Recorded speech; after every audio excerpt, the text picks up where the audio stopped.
unexpected ways, what choices do you make to keep you on the path rather than falling out of the game?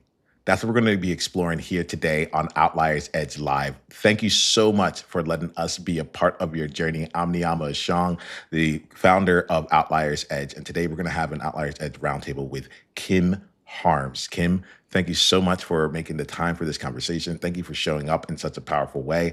And really, thank you for answering the Outlier call. It's a pleasure to be in space with you. Well, it's a pleasure to be here. Thank you so much. Well, Kim, we like to start every conversation here with like acknowledging the game that each of us are playing. So, would you mind letting us know more about you and the game you're currently playing? Well, I'm currently playing the game of life because I'm 70 years old, and there's an end. I'm playing the end game. I'm living in the end part of my life, and I'm looking back. I had quite a career. I was a dentist. I was the first woman president of the Minnesota Dental Association. I was a national spokesperson for the American Dental Association. I had a great resume. And what I found was that resume doesn't really mean a lot when you're 70 years old after you retire. I also have lived through quite a few losses in my life. And as you get older, I think it's important to remember that either you lose people you love or you lose something that you love or you die young, one or the other. I mean, because you can't do both. So because I'm older, I have had a lot of losses. I lost a mother and son to suicide. I lost my husband to a broken heart.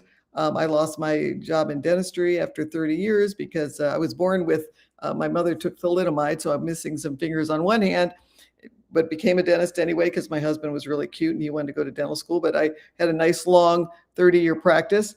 And then after 30 years, I had nerve damage in my good hand and had to stop immediately. And I was working full time one day, went to Mayo Clinic. They said, "You're done." And so my identity as a mother, my identity as a daughter, my identity as a wife, and my identity as a professional all went up in smoke very quickly. And I had to learn to regroup and to re-identify and to get through whatever phase in life you have. And I'm a person of faith, and I had to realize God wasn't done with me yet.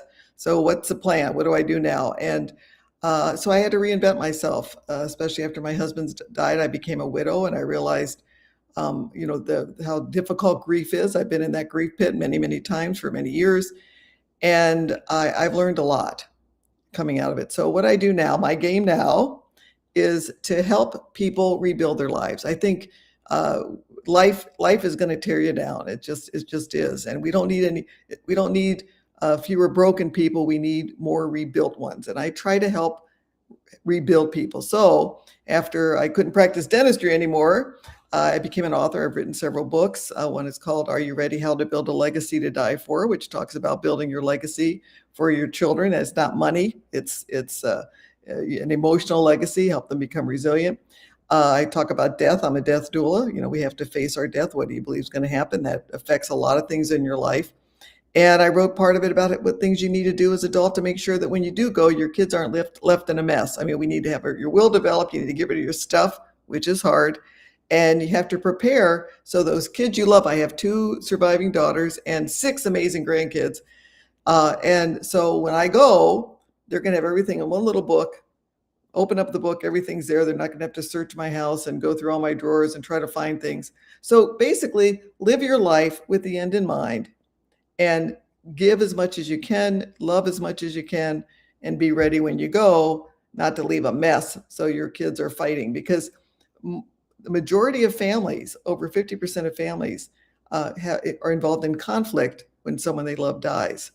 And I'm making sure I'm not in that percentage. So I try to help people, face their future, deal with their past, face their future, and live a life full of love and joy, because you still can, no matter what happened to you in life. So, Kim, firstly, it's like I appreciate you. I'm sorry for the path that you had to go through to get to this place, here. But I appreciate you overall. And there's a number of different things that are flowing for me, even as I hear you, like, let us know about this game. The one that I'm going to start with is the element of rebuilding.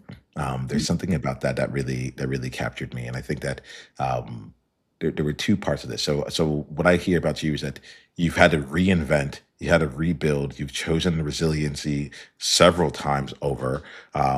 over and over and over again. And I think I want to just slow down a little to see like when you talk about rebuild, because you also talk about like facing the future. So like I want to kind of get a sense like when you think about like rebuild and what does that mean to you? And like that way we can all be on the same page. Sure. Well, when we suffer a loss, no matter what that loss is, in my case, it was loss of son, husband, mother, but suicide absolutely intensifies that loss, makes it more Mm, difficult to survive. Lost my job. When you suffer a loss, no matter what it is, your identity also changes. So mm, I was no longer a mother of a son. I had my only son died. I was and that was probably that was a hard, not probably that was the hardest ever because that's you're in the wrong when you lose a child. That's not how your life is supposed to work. And he was this brilliant, wonderful, amazing kid at Columbia University, National Merit Scholar. And his girlfriend broke up with him. Everything was going his way. His girlfriend broke up with him, and he was gone in 45 minutes. Very impulsive. He was a jazz pianist, so he played in the jazz band at Columbia too. But he was very impulsive, and that's when the concept of resilience and teaching resilience really came to me because, I've suffered greatly. I can't even explain to you how much suffering is involved when you lose a child. It took many years. It was 15 years ago, so I'm easier to talk about today, but you have to take a look at your life and realize I had that when you have a loss, your identity changes and you have to figure out who you are now. What's mm, in store for you now? And I have to say, I had the one quick little story. One of the best things that ever happened to me after I lost my son, because I could have stayed in that pit forever. I was down in that pit. I couldn't breathe. I couldn't think. I couldn't, I gave up all my dental stuff. I just didn't think I would ever have a moment of joy again in my life. It was a horrible time. And I was coming out of my office one time, and my husband's cousin came up to me, and he was angry. And he was pointing his finger at me and shaking his finger at me. And he said he had lost his brother at about the same time we lost Eric.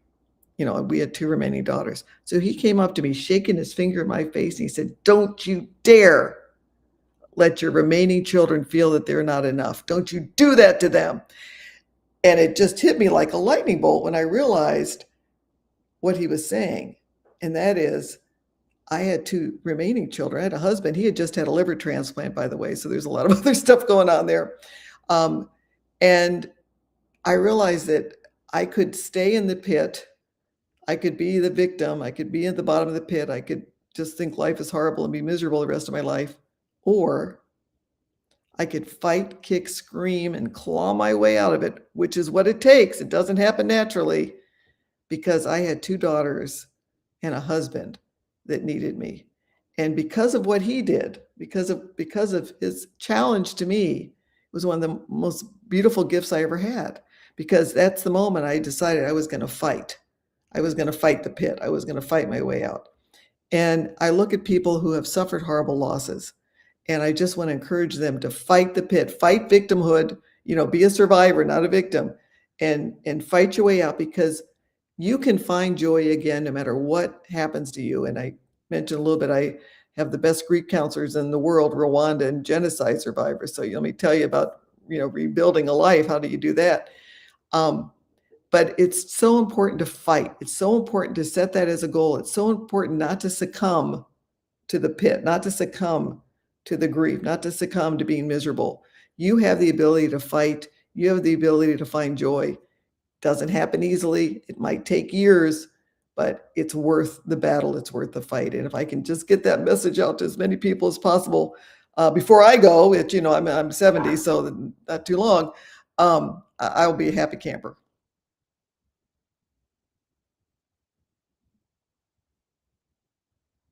So I got caught in the mute trap right there. But uh, there's something here where it's like one the seven there's still a lot left to go. So like and I see you like doing the work there. There's a there's a couple different things that came up for me as you were saying. It's a lot like I'm allowed like as we're talking, I want my heart to feel. And I think Kim, that is also part of your intention, right? This is not an intellectual exercise here, right? Because like what I heard from you is like it's like we are feeling, and someone came in and they broke something, they broke a pattern in there, and I like what I appreciate in that there was that it wasn't it was what you needed at that time to bring you through. And what was going on through my mind was like even as you were saying it, like you had the finger waving, you saw your whole face change. Like he was like, no, no, Right. that like do not go down this path. And I think about this outliers as like a couple different things. One, like what are the things right now what touches you, what moves you, what gets you to change, right? Like spend some time right now just taking a quick inventory for yourself and like check in and be like, what were some of the moments, the unexpected moments where I something needed to shift. The other thing that I really appreciate was just that like he brought whatever was needed, whatever was full in that moment. I'm someone who I grew up as a black man in America. I tend to stay away from like anger, right? Joy feels like good, feels safe. Anger feels dangerous because I'm like I don't know how other people are going to respond to it, and so in hearing that, I hear that and like, oh, this is an invitation to also bring to bring all the tools of who you are or what you have to the table, whether it's to fight for yourself or to fight for someone else, and to grasp into that here. And it's probably not one of the things that you would have thought that I would have gone down after hearing all that in there, but like it's the component of like I don't know. I feel like there's a like for me there's a risk in that emotion in particular, but I think there's a risk in like doing what does it take, doing whatever it takes to be there. What are your thoughts on that, Kim, if anything at all, or what are you feeling if not thoughts? Well, I really wouldn't recommend you come up to a grieving widow waving your finger. It normally doesn't work. That's usually not a Mhm, good thing. But in that, I think there's like a sacred place where you can mhm, say things. And this was within a family. His mother had recently died, and he didn't even mhm, go to the funeral. I mean, they basically just cut off ties with everyone. So I knew that story, and he was a mhm, member of the family. So I knew that it was a kind of a safe place. So I think that mhm. um, I just think it was God's timing myself because it doesn't make Yeah, much sense. That would be a good thing to do. But I yep, think that maybe helping people in a much more gentle way, if you can, helping yeah, people understand that we can fall into the trap of victimhood. We can mhm, fall into the trap of why me? Why me? Why me? Why, enough, enough, enough. I've been through a lot before in my life. Why me? And you can fall into that, but I think that we need to learn, first of all, that we are, sacred beings. We are enough by ourselves. We don't have to, mhm, there's we feel kind of we have to have, especially as a widow now, I felt in order to be happy, I had my husband of 44 years and now I don't. I'm by myself. We have to learn to respect ourselves as we are, and but just understand that sometimes when people are grieving, that initial phase, and it was luckily it wasn't at the funeral. I think if he said that at the funeral, it yeah, would have been a different story. It was a couple of weeks yeah, later. mhm, But sometimes we need to help people move forward and probably in a much more gentle way. For me, what I do, I work with widows now. mhm, I coach widows. I'm a grief counselor too, and I help people understand that um, your husband's gone, but you're not. You're still here. And what can you do? What can look at your life now and find what can you do now to build your life from this moment on?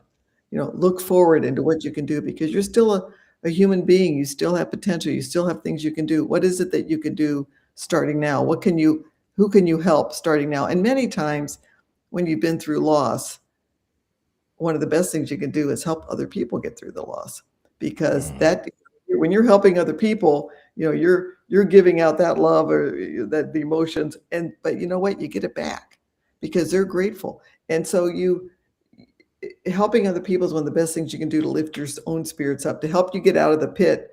One of the best things you can do is help other people out of the pit. And I think that we, as a group and as a culture, need to really learn to be resilient, and the fact that uh, when things go wrong, when things go badly, when you have a catastrophic loss, that you're going to suffer for a while. You have to work through that grief. So there's no easy steps out of it. I used to think especially after my son died, I thought, why maybe I could just go to sleep for 20 years, like Rip Van Winkle, and you wake up and everything will be fine. Well, it wouldn't, because you have to go through the grief. You have to work through it and get some help. Get some help for the grief. Don't give in to the grief. Get help for the grief with the goal of getting to that point where you can live in the present and have joy again. Knowing that's a goal. I think the problem many times is people give up on that goal. They think it's not possible. I'm going to be in this pit forever and my life is going to be miserable. And we all know people that have not been able to climb out and who have stayed in the pit for the rest of their lives. I mean, I know people, especially working with widows, who once their husband was gone, they just, they couldn't function anymore. Or once their wife was gone or their child was gone, when they had a catastrophic loss, they were never able to rebuild their lives again. And so sometimes it's not possible. It's kind of like if you were going to be a trainer and have me working out. I'm not real good at that, so I'd be kind of a failure in that part of it, but I'm good in the emotional part. So think about building up your brain, just like building up your body. Not everyone's going to be able to do it, but it sure is a great thing to try. Set a goal and know it's possible, and know it's work, and know that you can't just, if you give into it, you're going to be there forever. So I'm just trying to help people, encourage people not to give into the grief, not to give into the pit, to fight it, to battle it, to work your way out, and not give into victimhood. Consider yourself a survivor, not a victim. I think those are two different things that we need people with. And it affects their happiness. It's not it affects their happiness when you do that. The most miserable people are the ones in the pit. So this makes me think of a number of different things. I've heard people talk about like hope and despair, and like with despair just being the absence of hope, right? And like to the point of and what I'm hearing from you is it's maintain the hope. It's not like, and I like maintain that like the possibility of joy. It may not be here right now, but like keep that going throughout. Otherwise, you'll fall into the pit of despair, right? And it's just and you're just in the pit.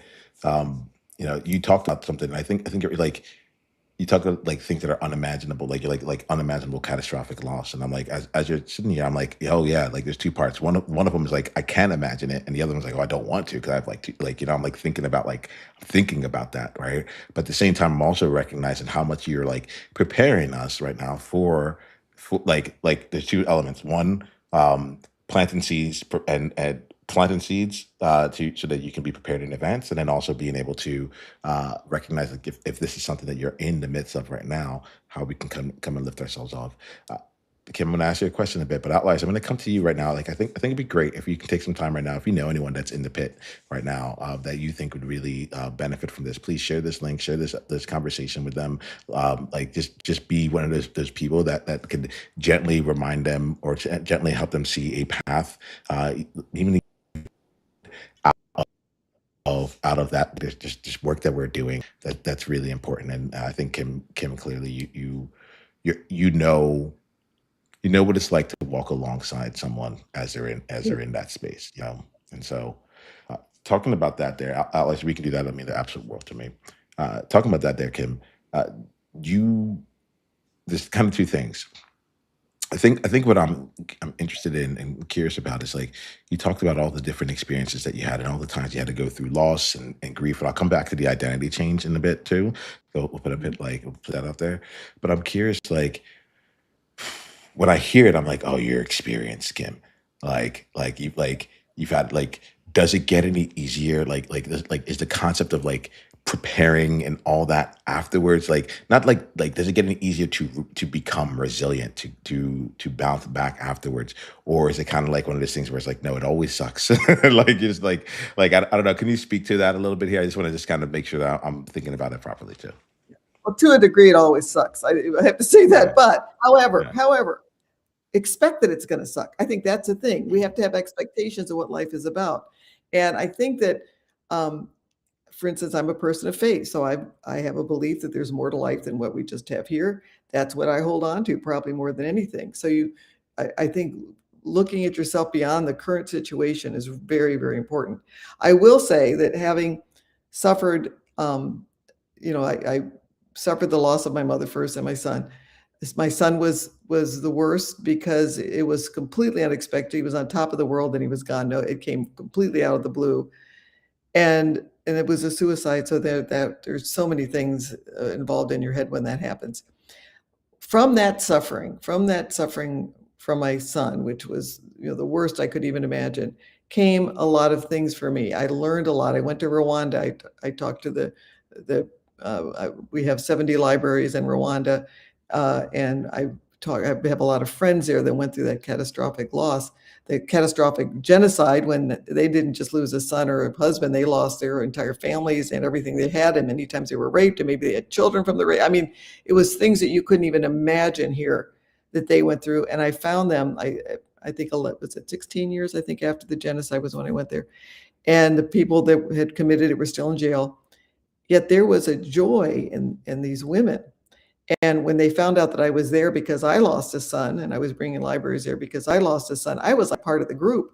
They surrounded me with love. They were dancing, they were smiling, they were singing. And I thought, I was still in that part where, how can you dance? How can you sing? How can you even live a minute? And they taught me that you can, but it takes forgiveness.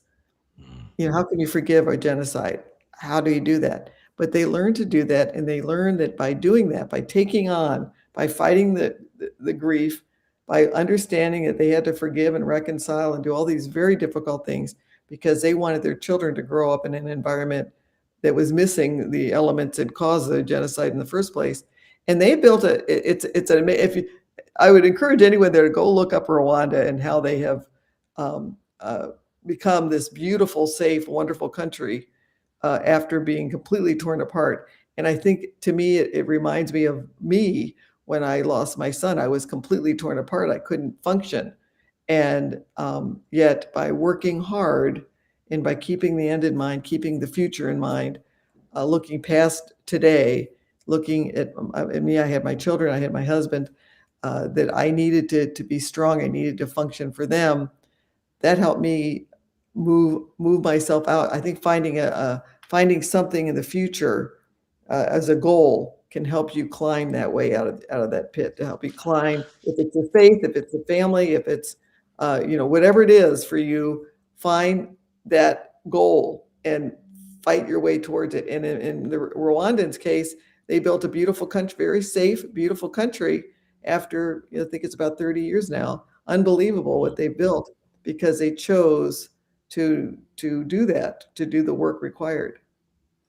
When I hear that, it takes me to uh, the goal element of it. Takes me to like less of like an external thing, but it feels like there's like it feels like a mission, like something to fight for, like someone to fight for. Actually, is really what I'm hearing. Like when I think about the story um when the person came waving the finger and they're like fight for your daughters.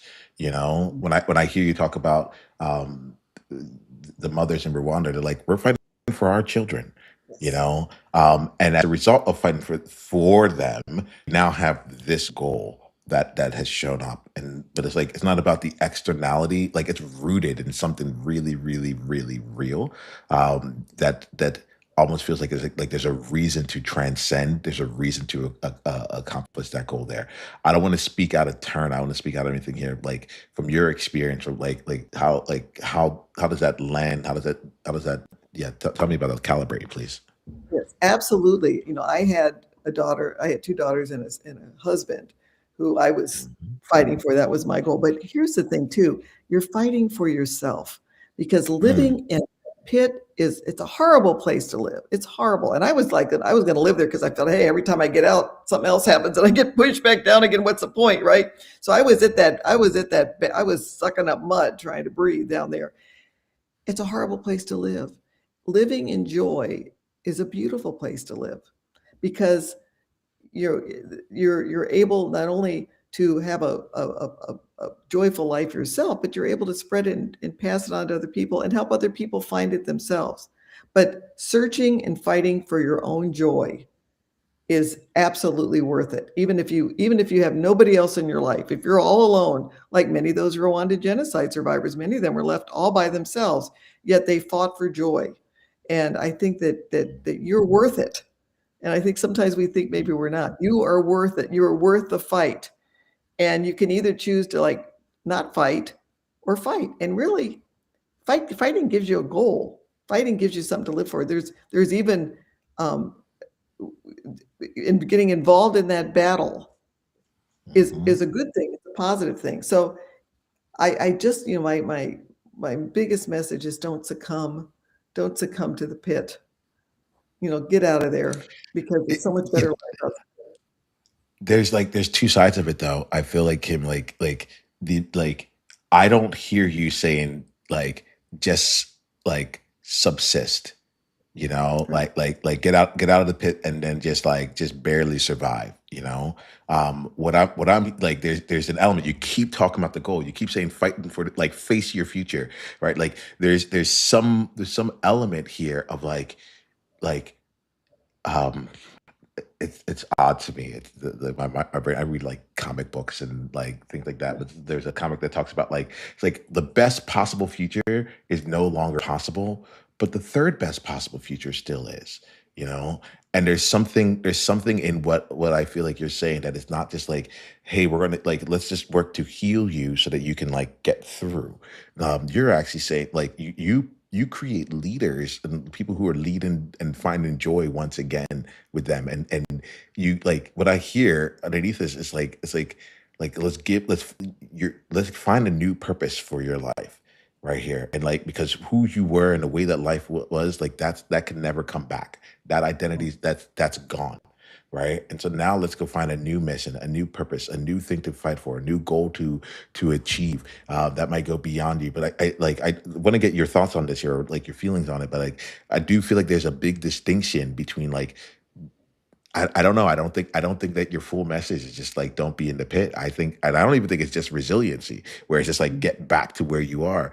I feel that like you're reforging, you're recreating in beyond that. Like, what do you get from that, Oh, Kim? you hit the nail on the head. Now, when my husband was alive, when my child was alive, we had all kinds of plans. He was doing so well, and you think about your future with, he was going to be the one with the grandkids because the other kids weren't going to have any. You had this whole idea in your head of what your Mhm. future was going to be like. Well, that went by the wayside.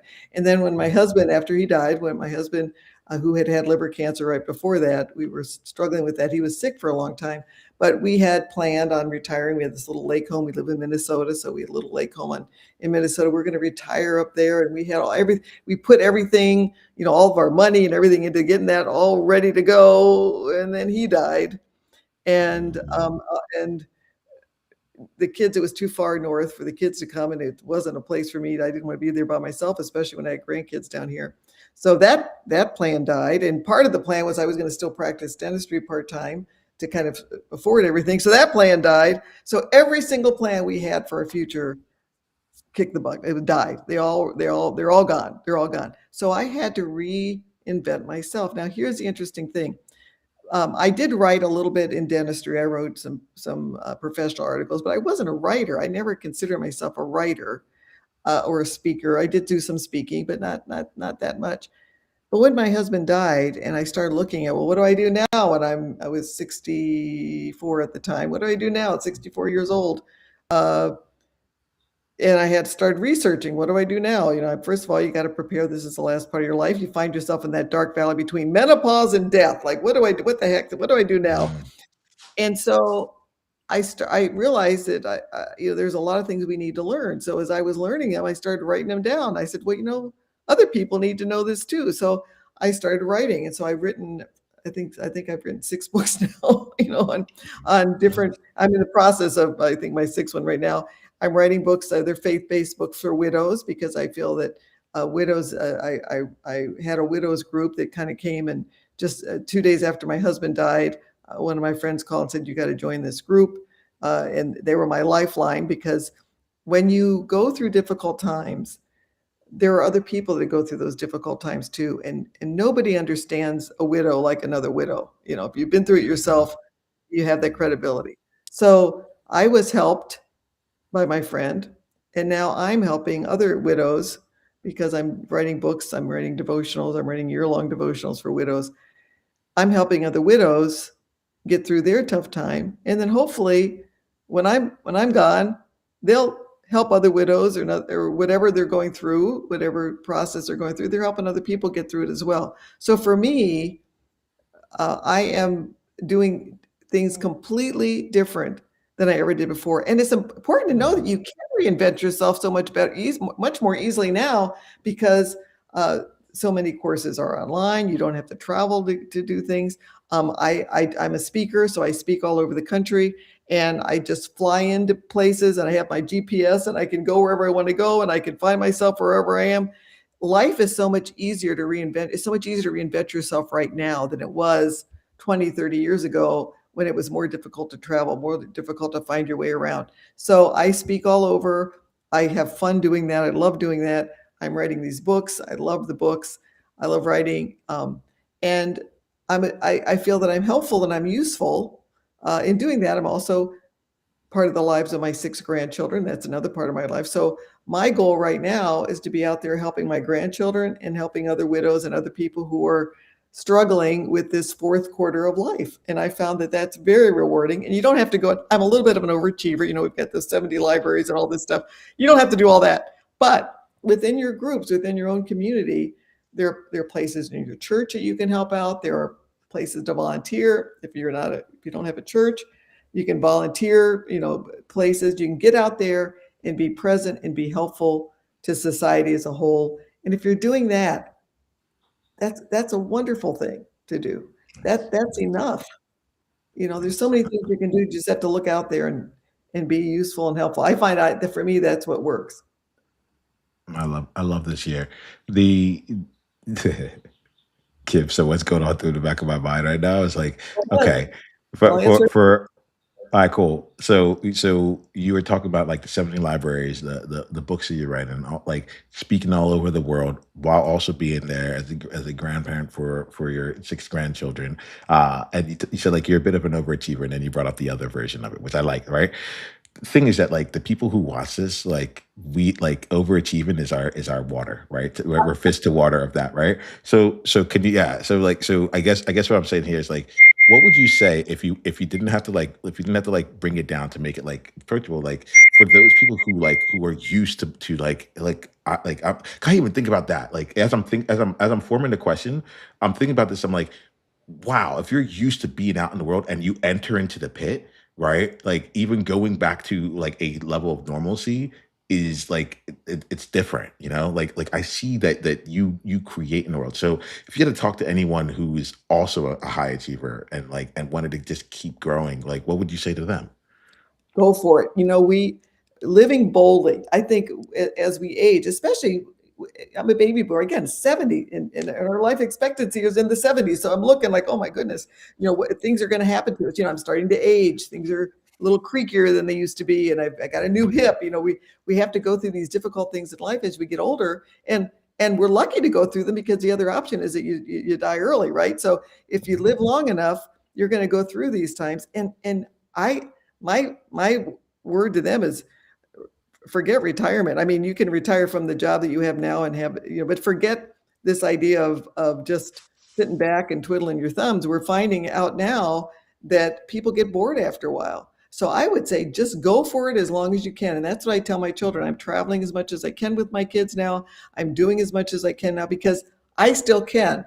5 or 6 years, I might not be able to. And I think sometimes we put limitations on ourselves. When you get older, sometimes the words stick in your head, right? So a lot of us, if you're speakers, a lot of you say, oh, I can't speak anymore. The words get stuck in my head. Well, now if I'm giving a talk to somebody and a word gets stuck in my head, I say, darn it, that word is stuck. What is it? And I get audience participation. So I turn it into a good thing. So just go for it and keep going. You're never going to be healthier than you are right now. So go for it right now. Keep on moving. And then when you can't do something else. I have my backup plan. I have it all planned out. You see, I have these 2 places. My little condo in Minneapolis is all handicap accessible. My husband was there, so I know I can stay there for a long time. And I'm also a porcelain painter. I like to paint porcelain. You can do that with very little energy. So if I get to the point where I can't speak anymore, my kids are all grown up. They don't need me anymore. They're going to go to college at some point or get out of the house at some point. They're not going to need their Nana around so much anymore. When those things happen, I'm prepared for the next phase, which is I'll sit in my little room and I'll paint porcelain and I'll be perfectly happy. So I think looking at this, so forget about retirement. You can change what you do, but think about it as a season. Go for what you love to do, but also plan that there's gonna come a time when your body doesn't work like it does now, and you have to adjust and do whatever you can at that time. And like I said, being old now, if I 20 years ago I couldn't do what I'm doing now because the technology wasn't available for me to call an Uber if I needed or find my way around the world. But it's available now. There's so many things you can do. So just keep going. Do what you love. Find out what you love to do. Find out where you can be useful and just keep going. It is so much fun, I have to say. I have to thank you, Kim. We're about to wrap up this conversation, but I really have to thank you because there's a real energy in you where I'm like, it's like keep going, go for it, like go for the joy, find the goal, like let's get you out of the pit, and let's help you while you're in it and help you navigate out, and then once you're out, just know that we can keep going, like we can keep reinventing, you can rebuild. Like I'm hearing all these things compounding upon itself there, and I really do believe I thank you for the work that you do. I'm sorry for the journey in life that you had to go through to go do it. And I am grateful that you've chosen to keep going for it yourself. That you haven't held yourself back in it, and that you keep creating a life and a mission and a legacy and an impact that continues to have ripple effects. So I appreciate you, Kim. For any outlier that's listening right now that wants to go deeper down the journey with you, either in terms of that wants to go deeper down the journey with you, what's the best way for them to do that? Best way, just go to my website, drkimberlyharms.com, and you can contact me there. There's a contact form you can fill out, and I'd be happy to talk to anybody who has an interest in any of the things I've talked about. Thank you so much there, Kim. We end up each conversation with one last question, which is we've had a lot and we've shared a lot for our outliers in order to see into your perspectives and how you go about doing things and the different messages you had for them. My question for you is every time I have a conversation, my threshold is it should be a life-changing conversation, at least the possibility of it being there. And so as we end up for today, would you mind sharing with us an insight that you got that for yourself and something that you are taking away from this conversation here? And if nothing came up, that's totally fine. We've had a good, honest, open conversation. That's good. But if something comes up, I would love to hear it.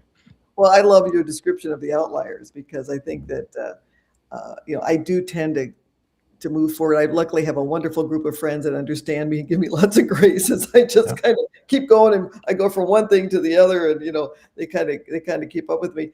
And so it's nice to know there's other outliers out there that do the same thing, and to give them hope to give them just a good little cheering section here. Let them know that they can do it, and to keep going as an outlier till you can't go any longer. Just keep on going. But yes, thank you. It's good to know that they're out there. There's outliers out there like me. Yeah, that's it. That's it. It came out you talked about loneliness. You talked about various components of this stuff here. This is part of why we built the Outliers Edge podcast and the live stream and the world that we have here. We're consistently saying you're not alone. And I've found that part of my joy is bringing people together and then saying how do we continue to grow when the expectation is if some I'm thinking about what you're saying, the expectation might be if someone ends up in the pit, they're makes sense, I would totally be in the pit myself, right? And the status quo pulls us to less than what we know we can show up in.